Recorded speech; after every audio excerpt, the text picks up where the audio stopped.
Hello and welcome to another episode of For the Love of Sports. My name is Michael Rasile, and this is the show where I get to talk about sports, I get to talk about business, and I get to talk about everything in between. Today, my special guest, Michael Raymond. He is an NBA player agent, founder of Raymond Representation. Big Mike, how you doing today, buddy? Hey, thanks, man. Appreciate that. Great Pleasure. introduction. I'm Oh, feeling great. I like introducing is fun. I try and add a little pizzazz, a little flair to it.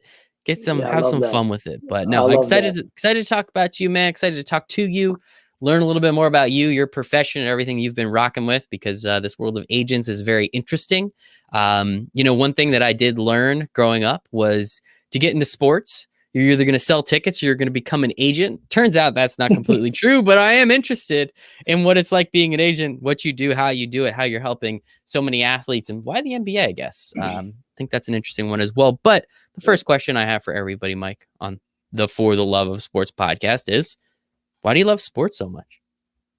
Oof. I mean, where could I start? I grew up in sports. I played basketball my entire life. You know, I'm actually 6'7" and 225. So Hell I yeah. played Yeah, so I played basketball, middle school, high school. I played a lot in college as well.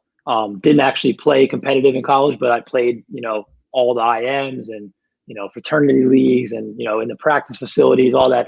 So I've been around sports forever. I'm actually a diehard Eagles fan. My Oh, buddy. Yeah, sorry. I know you're in No. New Jersey, right? I know you're in Come New Jersey. on. Sorry about that.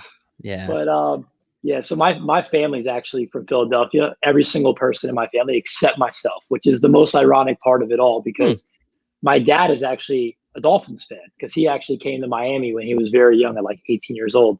So he actually wasn't a big Eagles fan. And I've kind of turned my family into an Eagles fan over the years. So I'm a diehard Eagles fan. Carson Wentz was one of my favorite players. I was very sad to see him go. Um, yeah, so I love sports. I mean, I'm watching sports with my buddies almost every single night. I think it brings people together. You get to have these relationships with athletes, especially now me working in the business. It's really a special thing to be a part of, because you really get to see, the other side of it, not the on-court stuff, but you get to see the family life, the kids, the charities, and how they give back to the community and all that stuff. So sports is just the greatest thing on the planet. And I'm sure you can agree, like, we all love sports, and, being a fan is one thing, and it's such a fun experience to be a fan, but to be in the business is even more fun, in my opinion. So yeah, man, I love basketball. I love football, and I watch everything. Yeah, and I think it's really fun for you, as you said, you kind of get to see the other side of things. Like, growing up as kids, we idolize these athletes. We think they're the greatest thing ever. At Yep. least when you and I were a little bit younger, right? Like, that was kind of social media wasn't a thing quite yet. Now we can really see behind the scenes and see what these athletes are like, or at least what they like to let us think they are like, which I think is a very important part of social media, right? It's not the actual story, it's the pieces of the story they want to tell you. But I just think it's really, important for people to understand, as you said, like it's the off the court stuff. It's everything else. We see them on TV. We see Steph drop, 10 3-pointers in a game, which is incredible. And then we also can see that his wife has a cooking show, and, his daughter is, remember her from the finals like 5 years ago. Like, how cute was she? That whole thing. And I think that's really important to kind of humanize these athletes, because just about every single professional athlete I ever met is just a person. Like, they're just a Exactly. person that is like hella good at basketball. Like, that is the Yeah. essential only difference. Now, sometimes Yep. the ego gets in the way and they're dickheads, but that is anybody. You could Yeah, no, of be, course. just you Of could be a course. great player agent and also be a dickhead. That has nothing to Yeah. do. But I think that part is really important. And I guess, like, that aspect of it, like, what is some of the cooler things that you have learned? And I'm excited to kind of get into your story a little bit, but you bring it Yeah. up. Like, what are some of the things that you have seen working with athletes that, like, kind of just completely blew your mind when you got to see kind of the behind the camera aspects of what's going on? So one, you hit the nail on the head. They're humans first, right? And that's one thing I preach is when even just for an example, if I'm doing like a post via social media or something like that, on LinkedIn or Instagram, I always say it, that he is like a wonderful human being. Like, I'm like, Mm-hmm. my client Justin Gray, like one of the best human beings. Because they're humans first, and just like you said, everybody puts them in this bubble, and they have a lot of pressure on them.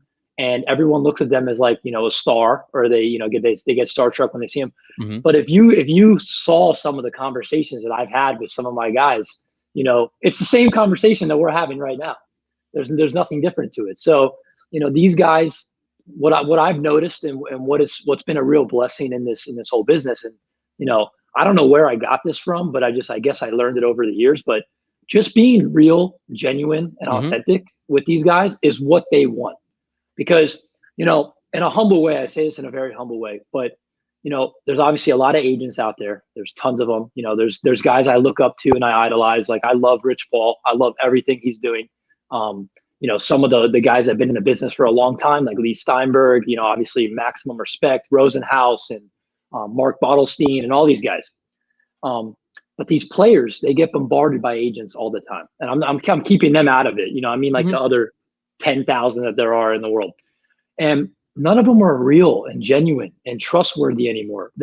Everything is so transactional, and that's something that I immediately wanted to change and make sure that I never became a part of that.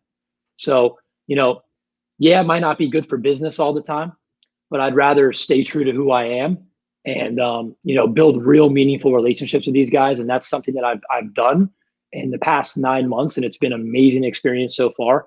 And one of the things that I've noticed is, when they're overseas, for an example, this is a great example. When a lot of players are overseas, a lot of them have so much free time. Hmm. You wouldn't think they do, but they do. So, they practice for a couple hours a day, and then they're in their place chilling. They're playing Xbox, they're playing PlayStation. They're texting me.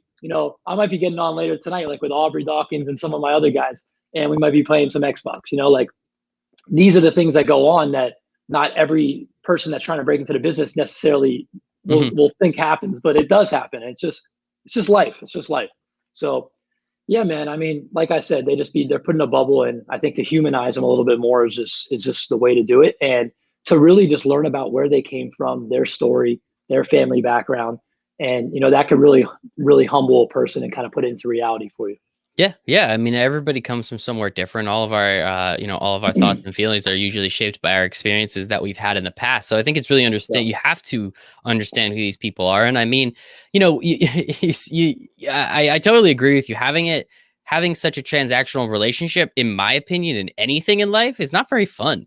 Like, I want to talk to the waiter. I want to talk to the girl at Starbucks or the guy at Starbucks or whoever, and just, I don't know. What are you doing today? You doing anything fun later? What are your plans for dinner? Like, I don't know. Like, Yeah. we're all people, or we're all on this flying rock, right? So, like, let's just have a good time. And I like talking to people and asking questions, as you well know. So I think that Exactly. part is, it's so short-sighted to just have these extremely transactional relationships, because, as the agent, I understand, man, you got to make your nut, you got to make your money, you got to pay for your family and your bills. Who the hell am I? I'm not here to say what is right and what is wrong, but I completely agree with you. Developing real relationships over time is really what's going to bring, the most to you anyway, because a warm lead is the best lead, right? So if you develop a really great relationship with a guy and it turns out that guy, he didn't make it too far, but man, his younger brother is incredible. Who do you think that guy's going to tell his younger brother to go to, right? So I think Let, that is let, the let most me add important to part. that. I'll add one thing to that, because that was one of the most important things that you just said. Because I've realized that over this past year, that one, the basketball world is so Oh small. yeah, that too. It is so small, and everybody knows each other. Just to give you an example, I was on the phone with a top recruiter in Florida today, and literally he knew one of my clients, who's like one of the most low key guys. Is not even playing anywhere right now, and you would never think that they would know each other.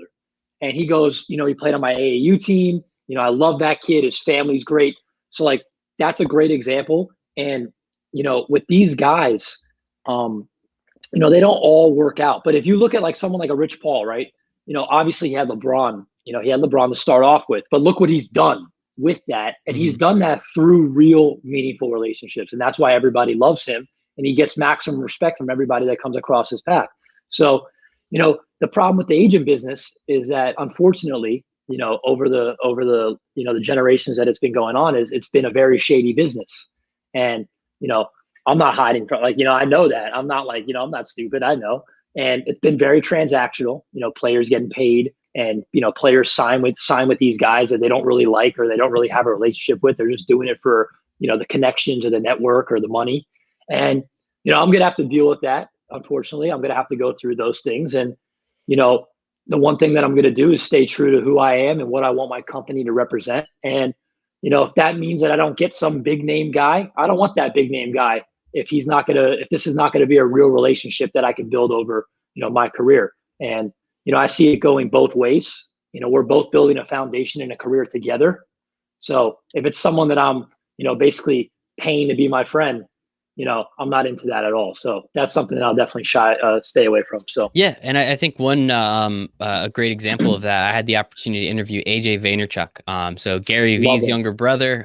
They're running Vayner Sports right now. They started, I think, in football, if I'm not mistaken, and they pretty much expanded to everything. They're in esports, they're in NBA, NFL, they're literally in everything. And it was really interesting to hear them talk, because even they said, like, hey, like, we have real conversations with these guys and we want to understand who they are as people, because that's how we can make them the most money, if we know the partnerships and the marketing that we can go after, because we have to be real and authentic. More importantly, we don't want to work with dicks. Like, we don't want to work with people that are bad people. Like, him and his brother have pretty much like made their brands around, we want to work with good people, good human beings that are trying to do good. That, again, I love AJ. Freakishly good at NBA. Yeah. No, he was awesome. Yeah. He was in my book. Go buy my book. But he was awesome. I'll plug your book. I'm going to Thanks, post it.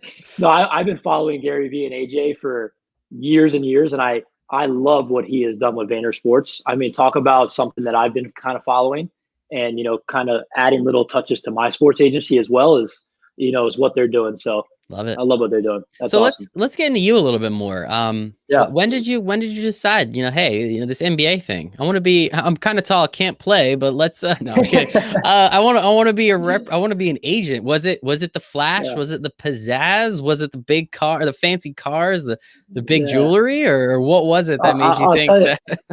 I'll tell you, we don't have none of that yet. We don't have none of that. No way. That's crazy. I just thought you become an agent and now you're like rich when you just blinged out all the time. Sounds like all the other 99% of the kids, right? But love it. No, that's pretty funny. So, I mean, let me take you back a little bit, just so you have a little bit of a background. So, I went to UCF as an undergrad, and I was an economics major. And early on, I always knew I wanted to go to law school. So I was going to go to law school. I didn't know where exactly I was going to go to law school, but I always had plans to go to University of Miami. That was my goal. I just knew that Miami was going to be the best place for me, especially with sport and entertainment. Who doesn't understand that? Miami's just popping all the time. Just with networking, with community, with basketball related events, players come here in the off season, the summertime, it was the place for me to be. So I knew that early on, which was good. Networking too, right? The networking in Miami, everything. I'm sure is fantastic. Yeah. So everything in between, my mom is a designer down here. She has a good network of lawyers and that kind of stuff too. So I was like, I want to utilize that as well. So early on, I knew that. And so I actually was an economics and a sport business major. So I did sport business as well. And I actually ended up becoming the student president for the sports business program for my last 2 years there at UCF. So, that was an amazing opportunity. And that's where my agency stuff kind of started growing in me. So luckily enough, I had an amazing mentor, and I shout him out almost every single time I do a podcast or interview. But Scott Buckstein, he's the director of the sports program at UCF, and his co-director is Keith Harrison, who's the two best human beings I've ever met on this planet. And they really took me under their wing and not only educated me, not only were my professors, but just talks about life and girls and cars and basketball and CBA and everything in between, everything. So his brother is actually the assistant GM of the Phoenix Suns, and he worked in the agent business. So when I tell you that Scott had tons of knowledge and insight on the agent business, I mean, he could teach 20 courses in a semester on the agent business. So he was someone that immediately sparked my interest, right? And what's funny is he actually told me to not get in the agent business. Every day he was like, do not do it. Do not do it. It's a shark eat shark world. You're going to hate it. He's like, go to law school, be a lawyer. You don't need to go work in a law firm because I know that's not for you. I know you're not really into that, but go be a sports and entertainment attorney, maybe do some IP or something like that. And as he continued to see me build community in the school and in the basketball world in Orlando, I was working with the Magic. I was working with UCF Athletics. I was working with the players. I was working with pro players in the area. He was like, I see Michael's, he's definitely maybe built for this agent game. He's doing things that I didn't think that he would be able to do. And, obviously I respected hearing that, and it was great. And that kind of gave me the push that I needed to keep going. So then I went through a struggle of getting into University of Miami. I actually took the LSAT 4 times. And how many times do most people take it? Most people probably take it once or twice. Okay. All right. Well, I'm a terrible test taker, so I knew that. And I ended up taking it 4 times, went through some depression in between. So finally got into University of Miami after, connecting with as many people as possible and just doing anything possible to get in. I mean, I got letters of recommendation that were like, crazy, and grinded and drove down here like 10 times. Sorry, someone's calling me like 20 times. okay. So then when I got here, I kind of took a break. While I was in Orlando, I was connecting with agents all the time. I was networking. I was going to dinners. I was going to coffee meetings. I was talking to trainers and coaches and players. And that's the most important thing, actually, is the trainers and the coaches and, getting into that network. So that's what I did for 3 years while I was at UCF. And then in Miami, your first year of law school is a grind. So you really have to just lock in for the first year of law school. I mean, there's not much you could really do on the side. I just worked out a lot, played basketball, continued to network with some guys, met with some agents here and there. And then in the summertime, this is right before COVID was about to hit. So in the summertime, I was working with an agent who was in Orlando that I knew of. And I was actually talking to a bunch of other agencies and, the MBPA I was talking to for internships and all that stuff. And everything got canceled. Everything got canceled because of COVID. So thankfully, I had one friend that was an agent, had a couple players, had a couple UCF guys. So I ended up working with him, and, he put me under his wing, gave me some great projects, some great experience. We went to the practice gyms. I did some scouting reports, that whole thing. And, got a little bit of a taste of like what a pre-draft is like on a small level, but it was great. And I also was working at a law firm at the same time. So I was doing some legal research and writing for a law firm as well. Just trying to get some law school experience, law firm experience under my belt. But I knew right away it wasn't for me. I was like definitely staying away from the law firm stuff. So, obviously I'll continue to network with lawyers and that whole thing, but I'm going to stay away from working a 9 to 5 behind a law desk. Definitely not for me. So yeah, I did that. And then that's really when Raymond Representation started. So I didn't think that this was going to happen at this point. This was always a goal of mine. It was always a dream. Everybody has their own dream to start their own agency, like that wants to get into business. But really my roommate, who's actually my VP of marketing and works with me, he looked at me one day in my house in Weston where my family lives. And he was like, you should just change your Instagram name to Raymond Representation so nobody else could take it. And really that's how it started. I swear that's how it started. So he told me to do that, and I did. And then, we were sitting there as school was getting ready to start back up. And I was like, I was always getting messages from athletes and guys that I knew saying like, my agent sucks. I don't have a good relationship with this guy. Like, I have no exposure. I need to get overseas. I want to play. I need help with this and that. And I was like, I can help these guys now. You don't necessarily need any certification, any of all the stuff that people think they would need to start helping these guys now. I knew that I could add value. I knew that I can help them. So what I started off doing was I was just running social media for a lot of these guys. I was doing social media. I was doing sponsorships via social media. I was helping them with brand management and kind of like doing cool graphic design work and stuff like that. I put together a team of like video editors and graphic editors that were doing stuff for me, for my players. And that's how I started building relationships with a lot of guys. And then, there was other guys that were hitting me up because they knew I was very well connected with a lot of agents. So they were like, can you send my name to this agent? And I was like, you know what? I could do more than that. I was like, I'm going to put together a scouting report for you. You're going to obviously you're going to pay me. I'll put together a full scouting report for you. What these agents want to see, something clean, simple, appealing to the eye with video highlights and the whole shebang.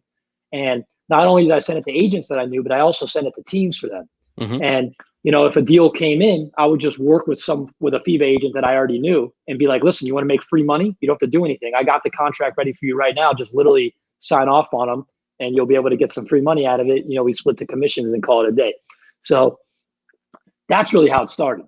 And then it really just exploded after that, like for 2 or 3 months. I mean, I signed 10 guys in like 2 months. some of my closest friends wanted to work with me, which was a blessing. I mean, to tell you, when like I talked to like Aubrey and Justin, like these guys coming to work with me was like, at first it was like a joke in our friend group, like Mike wants Yeah. to be that whole thing. And to actually be able to work with them now, like is crazy to me. And it gives me chills sometimes because it's so cool to me.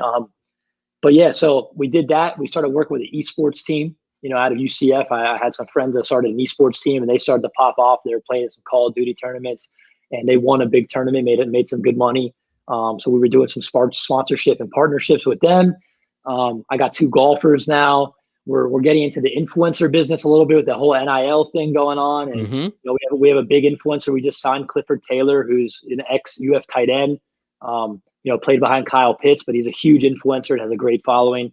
So I mean, my focus will always be the NBA agent side of things. That's going to be where I'm kind of growing and pushing. But on the side, we have a bunch of little side hustles that are just paying the bills, but also gaining that experience, gaining that network, and just continue to learn.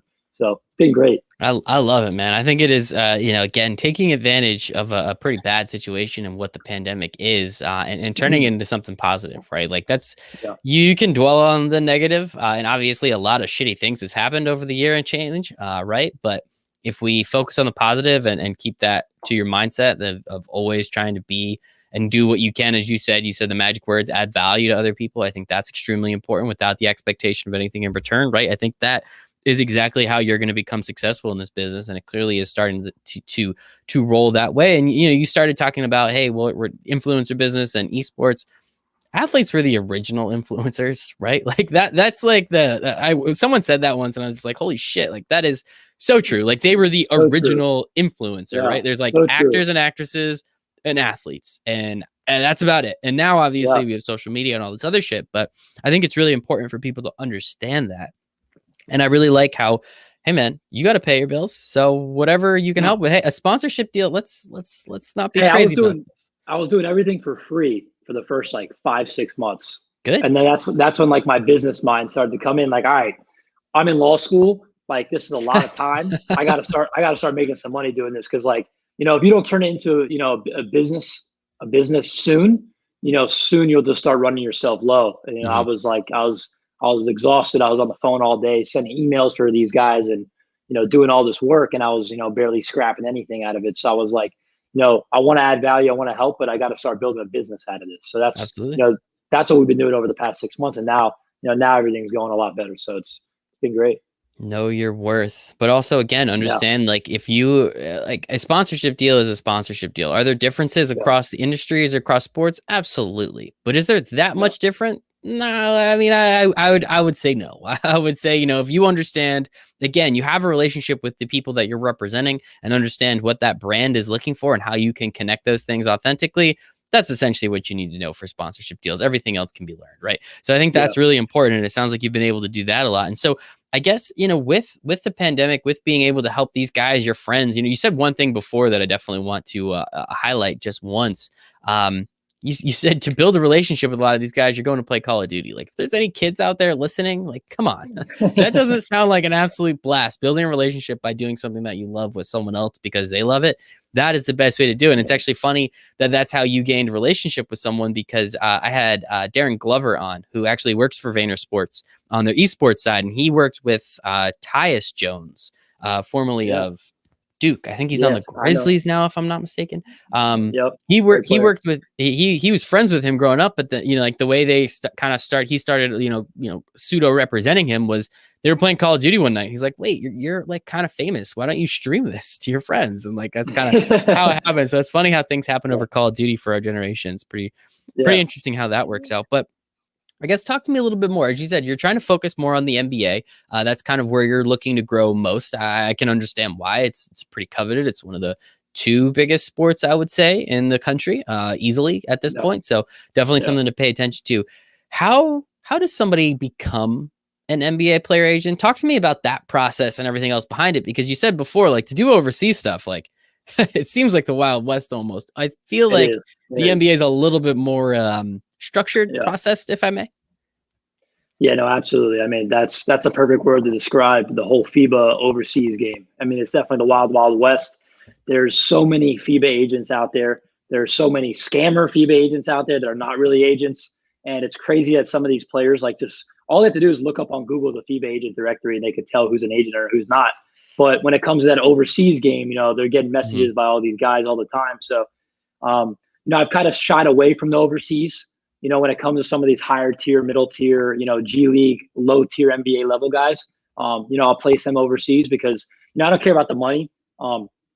They could make some good money overseas, but like, I don't care about the money. It's just like, I'd rather help some of these guys that I could place easily. But when it comes to some of these overseas teams, I mean, talk about the wild, wild west. I mean, it's ridiculous. I mean, there's so and many most of those teams. contracts are like 1-year contracts. I've never heard of someone having like a 3-year contract at all. Yeah, and they're nothing. I mean, during COVID, a lot of players took a huge hit. I mean, they were making like $2,000-3,000 a month, which the agent's making like $200-300 off that. So I mean, it's a lot of work for not a lot of money in return. So I mean, kudos to you if you're a FIBA agency and like that's what you're. I know a few great guys right now that are FIBA certified agents and they have a huge agency and they do really well. So the NBA side of things. So first of all, let me clear some things up because I know you want me to tell the kids this. One, you don't need to go to law school. You definitely do not need to go to law school. So I'm going to tell you that now. Don't need to go to law school. Just somehow it turns out like 99% of the agents, they went to law school, but you don't need to go to law school. What you do need to do is a couple things, and this is where it starts. So obviously you have to fill out an application with the NBPA, right? So like you said, the NBPA is a lot more structured. There's a lot less agents. I think there's only, maybe the low hundreds, I think, compared to FIBA, there's like thousands. So you have to file an application with the NBPA and it's $1,500 and you do a background investigation check. And so once you do that, most people, I'm sure, they pass with no issues. Then you have to actually take a 50-question multiple choice exam that's on the CBA and all the rules and regulations of the NBA. So it's not the hardest exam in the world. Not easy. Definitely not easy. Definitely got to grind. I mean, for me, it was very tough to study for it because I'm in law school too. So I was kind of grinding both at the same time, and working with all my guys. So it was like, it was crazy. But it wasn't too bad. I got it done, and definitely not as hard as a law school exam. So yeah, study for that, grind it for that, and you have to pass that exam. You have to get 42 out of the 50 questions correct. And once you pass that exam, the NBPA says, okay, now you owe us $2,500 in agent dues for the year. So it's like on top of that, like $4,000 just to become an agent, essentially. Exactly. So that's something that I'm going to preach out right now is if you want to be an agent and you're a young student, I recommend saving some money because if you don't have any money, that's just a start. Because to give you another example is like, imagine I signed a 1st-round pick right now. I just got certified last month, but imagine I had a top 10 guy. You're throwing another $30,000 to $40,000 on pre-draft expenses for the entire summer to throw him in an apartment in Miami, to get him a trainer in Miami, to get him on a nutritional plan, on top of like going out to eat and all the other crap, the car rentals and everything. So, some guys you need more than others. Top 10 guy, you're gonna have to throw a little bit more money that way. And it comes back if he's drafted in the top 10 though, right? Yeah, of course. Tenfold, I'm assuming. Yeah. Maybe not tenfold. Yeah, no, of course. I mean, listen, you're taking a chance on these guys and they're taking a chance on you. So, you're building a relationship 2 ways. So, one, they're expecting you to mentor them and guide them in the right direction. And then 2, you're praying that they get drafted and turn into be, an all-star level player. And that's, that's kind of the more exciting part of the whole business. It's kind of exciting because it is kind of like, it's like a lottery. It's like you get lucky, you don't, there's 1st-round guys all the time that don't make it, that don't end up being good players in the NBA.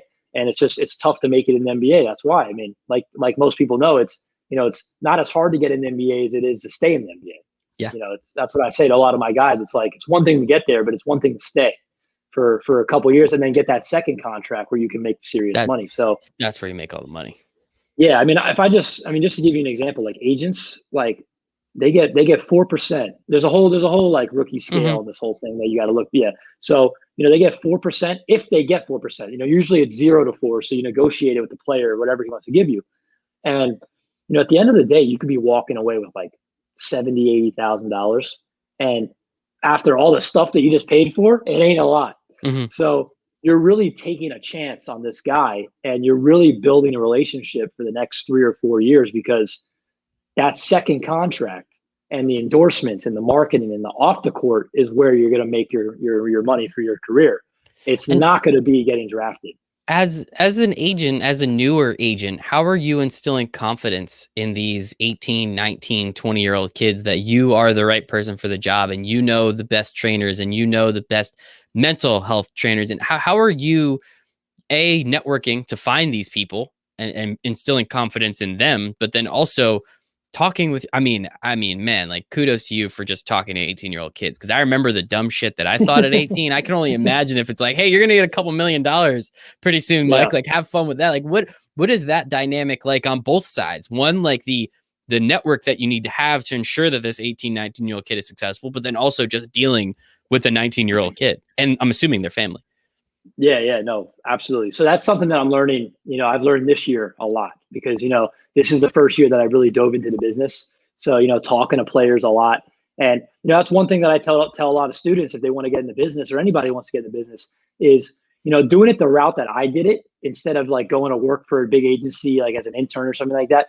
I think the way that I did it is actually a little bit better because you're gaining the experience firsthand. Like, you're not working for another agent that's telling you what to do. You're doing it all. Mm-hmm. So like, I'm talking to players every single day. I'm talking to their families every single day. And like, yeah, not every conversation is the smoothest conversation that, like, I hang up and I'm like, damn, I should have said that better. I could have done this better. And that happens. And I'm just learning every single day. So that's been a blessing. It's a blessing. So as long as you're aware of it, I think that's the important part. You have to be aware of it. You have to make sure that you're not physically, but like purposefully listening to the things that are coming out of your mouth to make sure that you can get better. Absolutely. At it. So yeah, I mean, the number one thing is to listen, right? So you got to listen and be open ears, and to yourself and to them, you got to listen. And one thing when it comes to networking with the players is, one, this is my first year in, and COVID kind of screwed up everything when it comes to like in person. Mm-hmm. So one way to network with players is to go to a lot of events, right? And not all agents are like that. Some agents are big enough where they don't even need to go anywhere and they can sign whoever they want, like Rich Paul and some of these other guys. But someone like me that's breaking into the industry, and also I'm a very personable guy. I'm a very talkative guy. Like, I want to be there. Like, I'm a facey guy. I love basketball. I love watching high school basketball. So I want to be at every event possible. So like, that's my number one thing, right? So it's, once COVID's gone, this summer I plan to go to, Summer League and some of these big tournaments, Pete's Jam and all that stuff. So that's the first way, right? And then the second way is something that I feel like we've actually differentiated ourselves a little bit better than some of the other agencies. And I'm seeing a couple agencies start to do it now, but it's social media, right? So, social media is the best thing ever. I mean, this phone, I could talk to almost 50 plus ESPN top 100 recruits in 2022, 2023 through this phone. So, I could go on Instagram and, depending on their following and, who they are, a lot of these guys are still very low key that are in high school or middle school. And, you can just build a relationship with them. You don't got to talk business, you don't got to talk signing them or representing them. You just say, I've been watching you play. I'm a big fan, this and that, hop on Call of Duty, build a relationship, talk about cars, talk about life, talk about school. And, that's another great way. And that's something that I saw a lot of agents not doing. So, obviously there's agents that don't need to do social media because they're conglomerates and they're making tons of money. But there's a lot of agents, and I'm confident when I say this because I've done the due diligence on this. I've looked up so many agencies and agents on social media, and they have terrible Instagrams. They have, barely any posts. They don't market their clients. They don't do any branding. Their websites are trash. Their LinkedIn's are trash. And I'm telling the truth. Like, it's really the truth. And it's these older guys that just don't care about social media. And unfortunately, I think that they're going to get pushed to the curb in the next 5 to 10 years. I'm not saying right now, but I think in the next 5 to 10 years, you'll start to see a lot of players, and you're starting to see it now, go with some of these younger guys that are just coming out of law school or coming out of school and becoming agents, because one, social media is the biggest thing in the world, right? It's the biggest thing. It's the number one way to network with people. I'm saying like all the platforms together. And COVID was the perfect example because you couldn't go anywhere to talk to these players. You couldn't fly to their houses. Their parents didn't want people that were random in their houses talking to them. Couldn't go to their games because there was no games. You couldn't go to tournaments. You couldn't network. So in my head, I'm thinking like, what are all these agents doing? What are all these agents doing? And that's why I put such a huge emphasis on building my social media and marketing myself. And it's not perfect. There's a lot of things I could do a lot better, and that's something that I'm just going to keep learning to do. I put together a team behind me that helps me with all that stuff. Getting on podcasts like this one, and just being real and being genuine, so players could see who I am before I even have to talk to them. And that's like the whole thing is, I could send. Justin Gray could hit me up, right, and be like, listen, I have a player that's going to make it to the league. He wants to talk to you. I could say, yo, here's my Instagram. Here's my website. Here's some stuff that I did. Send this to him before we have a conversation. Let him check me out, and then we'll hop on a FaceTime or something. And when I tell you, like, they do all that, and they're like, I feel like I know you already because I've heard everything I've heard all these things you've had to say. I like your style. I like what you're doing. You're different. You're modern, a little bit innovative. And social media has been such a great thing, but it's also a negative thing in a lot of ways, I comparing hate yourself Twitter. to others. Yeah, I hate Twitter. Yeah, Twitter Worst is place something on that planet I'm Earth. not. Yeah. Yeah, I'm not big on Twitter, actually, to be honest. I'm big on LinkedIn. I'm big on Instagram. I like Clubhouse. Yeah, I mean, I'm Android. I don't even get Clubhouse yet. I'm so pissed off. So many people keep sending me invitations. I'm like, I'm poor. I can't. Yeah. I'm sorry. No, Clubhouse is great. Clubhouse is cool, but yeah, I mean, listen, I love social media and I hate social media. I hate social media because a lot of people compare themselves to others, Yeah. which I do. I do it as well every single day, and it's a lot of negative energy that you don't need. But you know what? At the end of the day, it's more positive than negative. So I was gonna say there's a lot of positivity. It sounds like yeah, you're shouting a lot of positivity too, which I think is important. And again, for these yeah, younger kids to understand as well, as you even threw out there, like kind of reaching out to middle schoolers, like that is something in itself. But it lends me to believe you're of that mentorship, that coaching mindset of you actually do want to help, and it does seem pretty obvious by the way you talk and the way you engage about what you have done and what you plan on doing, which I think is really important. And it's been a fun conversation, Mike. A couple more things I do want to talk about more importantly. So you're talking about social media. Social media is pretty important, especially when it comes to marketing and partnerships and sponsorships. And how have you utilized social media and how do you view those marketing and partnership deals with athletes and with brands? How do you utilize the same approach when looking for brands? Whereas like, hey, like I'm going to, look at everything that you have. I'm going to reach out. I'm going to, be persistent. Like how is it the same type of approach when trying to deal with brands as it is when dealing with, some of these players? Yeah. So it's a little bit different. I mean, depends on the brand, depends on the player. Some of my players are a little bit more marketable than others. And I say that meaning like they have a bigger social media following, or they care a little bit more about their social media platforms. Like some of my guys are very low key and just want to play basketball, and they'll deal with the off the court stuff. Yeah, there's nothing wrong with that. So I'll never complain. Sometimes I'll be like, listen, I think you should get on Instagram. I think you should get on LinkedIn, and we could just do a couple deals on the side. Build your platform a little bit, but nothing wrong with that. So yeah, I mean, when I'm talking to these brands, I mean, I have different approaches. Sometimes. I'm a very, I don't know the term for it, but like I see the vision when it comes to different brands. So like, I was in Publix today and like I saw a brand that I was like that was very low key, and it was Miami, and it was called Lemon Perfect or some lemon water or something, but it tasted amazing. So like something that I do a lot, and I really do this like a lot of the time, is I'll literally just like get my phone and I'll post like a little Instagram story. I'll tag them and write like a little thing. And almost every single time they end up reposting it, and they're like, thank you for sharing and whatever. And I'll send them a paragraph after saying like, hi, my name is Michael Raymond. Appreciate you guys reaching back out. I have some clients that would love to work with you. We love your brand, this and that, if you're ever open to it. And majority of the time, they're open to a conversation at least. So that's the way that I network with a lot of them. And, another way is just cold emailing and cold messaging a lot of these companies that my clients want to work with. For example, Justin Gray is a big workout guy. So like with him, we were looking at vegan nutritional companies, protein companies, supplement companies. We just got him a deal with some company for the summertime that's going to, do videos with workout equipment. So it depends on their passions, their interests. That's a big thing of mine. Like Aubrey loves cars and he loves games. So like, I tried to get him involved with some esports stuff. So when he gets home, we're going to do a bunch of esports stuff, which is going to be awesome. And the business is exploding, as you know. So, esports is a great way for these guys to break in. So yeah, that's another thing. And also another thing that I've been doing as of recently is, I've been working with some of those other companies now that are focusing on that whole aspect of social media and an NIL and all that stuff, like an open endorse and a mogul. And, my guy, James at Market Price. James at Market Price. Yeah. He was awesome. I was going to say, after we're done with this, I have a cool guy to introduce you to, but hey, sounds like you already know him. So glad you're working with him. He's awesome, dude. I think you introduced us, but it was like 2 months ago. Really? So I forgot. That was really nice of me. Hell yeah. Yeah. So James at Market Price, like, he's a great guy. He's an Eagles fan. Shout out. Oh, yeah. I forgot. You both suck. I forgot about that. Yeah. Diehard Eagles fan. So we had a great conversation, and he has a couple Eagles players signed up for Market Price, which was great. And, so partnering with companies like that, I love doing as well, because not only does that save me a lot of time, but it also gives me a lot more exposure to these companies, some of these companies that I haven't seen before.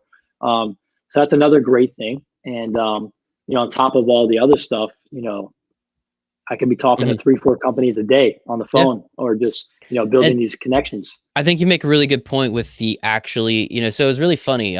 We went through this really, like, we as society and like social media went through this thing where, like, back in the day, like, like, you'd tweet at Wendy's and Wendy's would tweet back at you. It was like the most important thing ever. And then it kind of like got to the point where if you tweet at Wendy's and they didn't get back to you, it's like, what the fuck, Wendy's? Why aren't you tweeting back at me? Right? Like, it's so funny how we completely shifted from, like, this was like such a novelty and like such a treat when a big brand actually said something to you. And now it's gotten to the point where, like, we'll just spam their support if they don't get back to us over like some $5 mistake that they made. And if we don't hear back from them, we're going to go scorched earth against them. Right. So it's like, it's really funny how we like really went a little far with that one, but I think it's important. Brands are paying attention, right? Like, they understand social media is extremely important.